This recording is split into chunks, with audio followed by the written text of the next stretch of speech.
Can you tell I'm new at this vlogging thing? I'm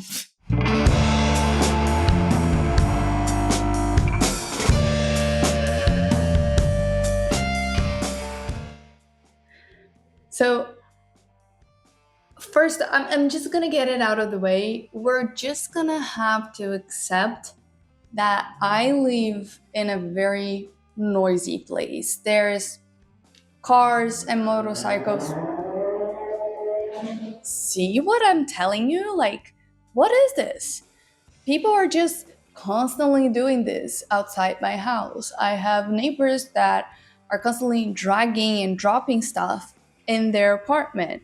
I have dogs that are constantly barking. Like, love dogs, but guys, what are you so stressed about? So we're just going to have to be okay with the noise. I tried using some like noise canceling on the microphone, but let's hope for the best. But now that all of that is set to the side, we are done with that for today.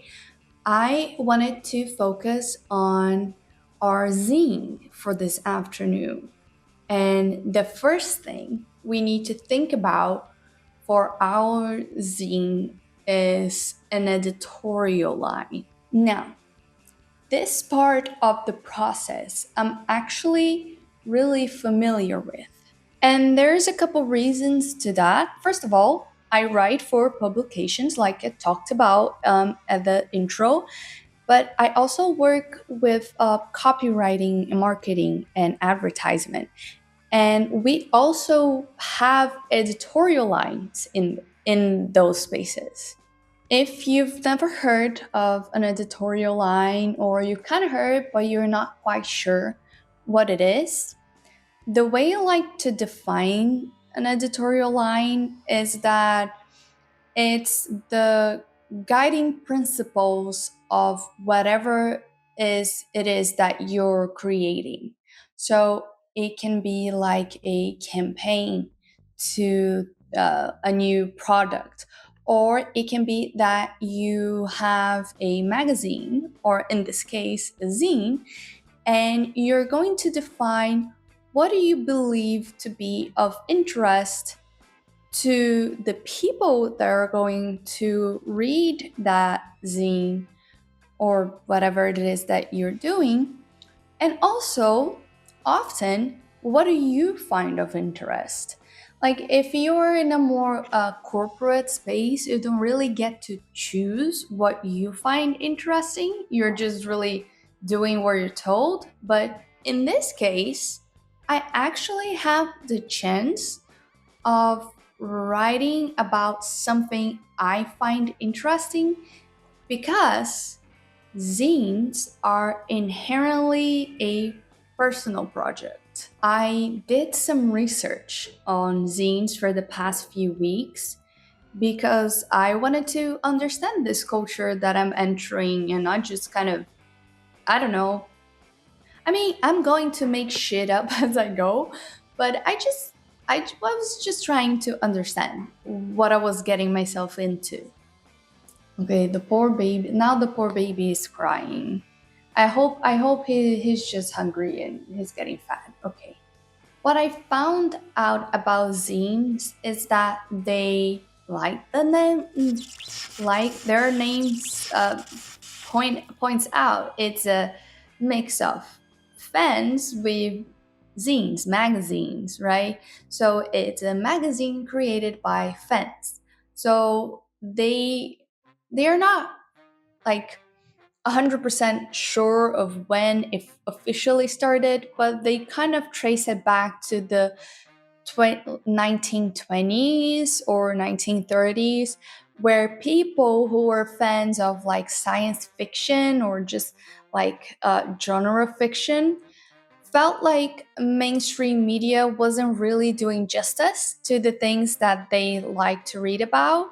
And they just said, well, fuck it, we're gonna do it ourselves and just start writing these magazines about the things that they enjoyed. It was all just like homemade, and they just kind of traded amongst themselves. And that mentality that kind of kept growing until it reached its peak in the 1970s and 80s with the rise of punk culture. Because if you know anything about punk, it's that it's a very DIY culture. It's a very like just do it yourself.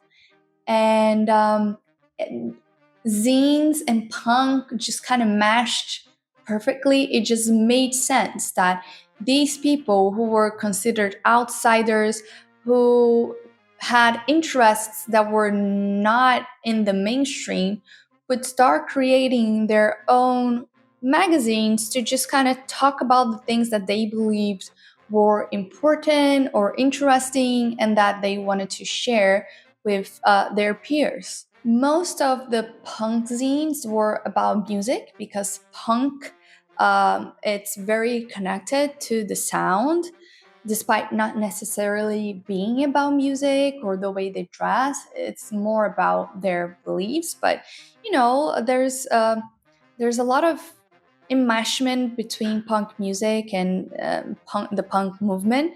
And so most of them were about music, but some were also about just artists and um, performance artists, just about or a movement, a group, anything that just kind of aligned with their beliefs. A lot of those zines from that time grew and became really established publications.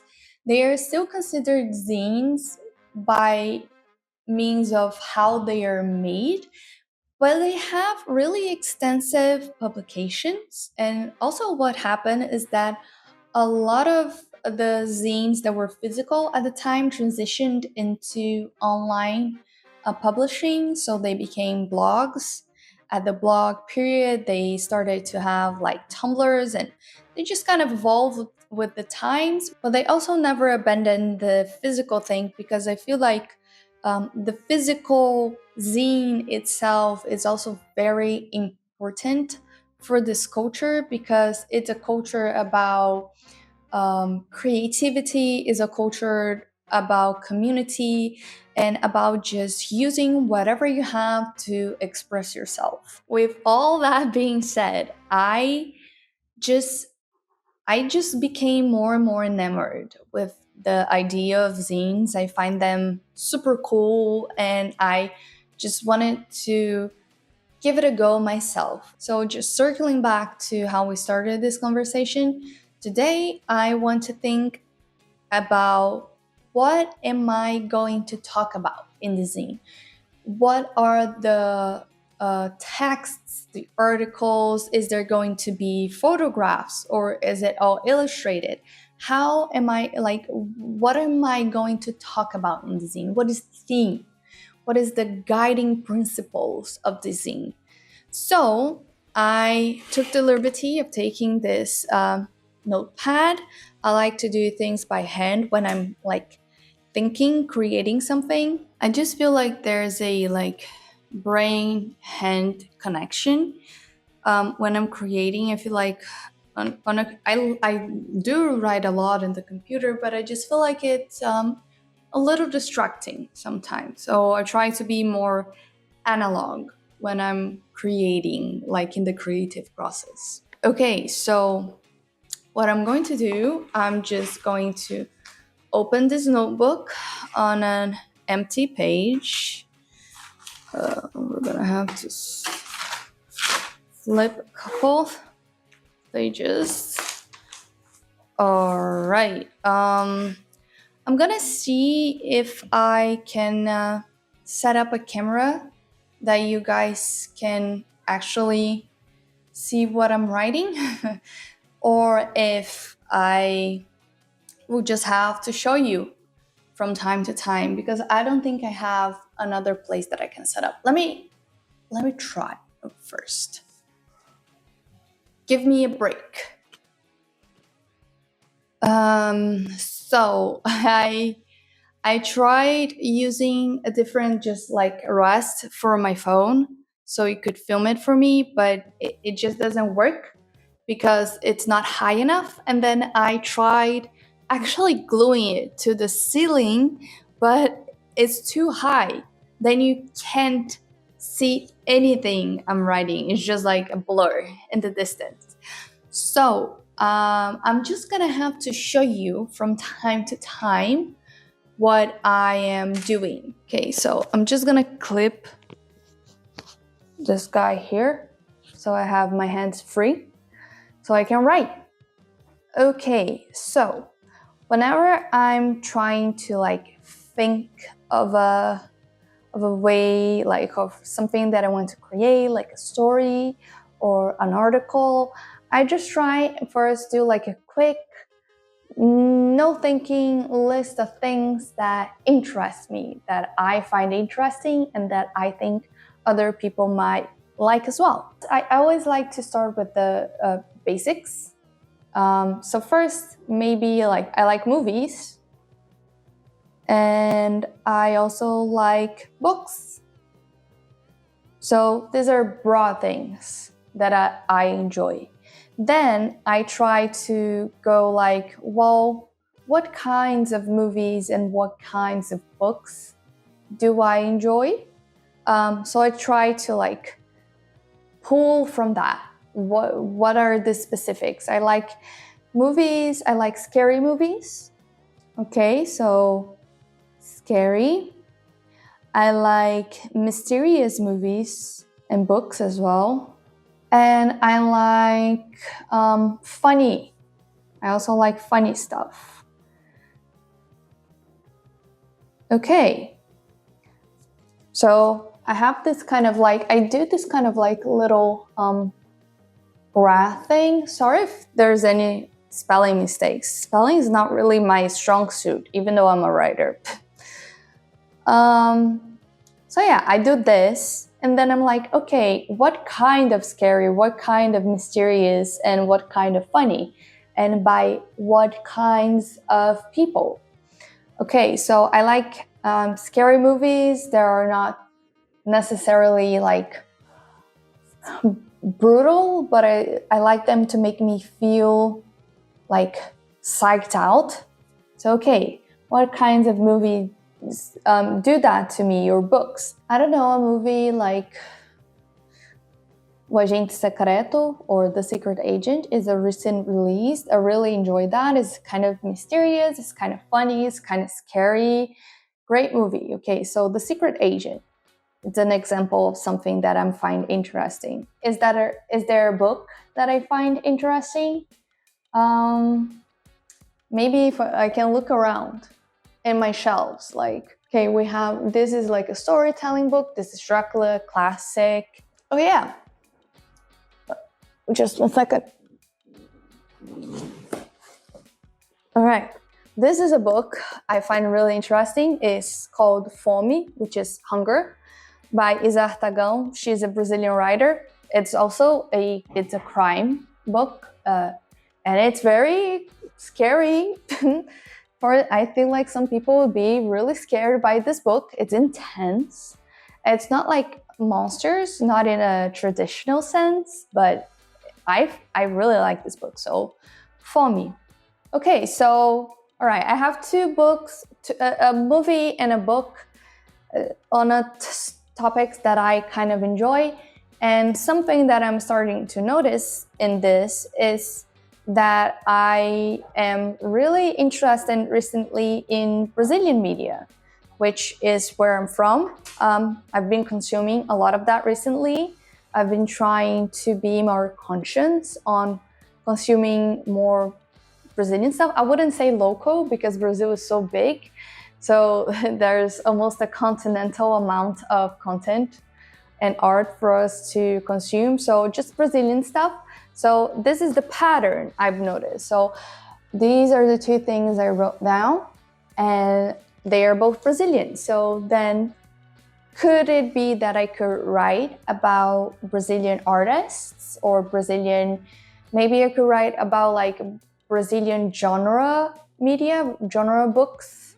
This is a good idea. Okay. But then what I tend to do is that Brazilian genre it's a very broad topic. It's a very broad line. Is there a way to make it more specific, to make it more directed.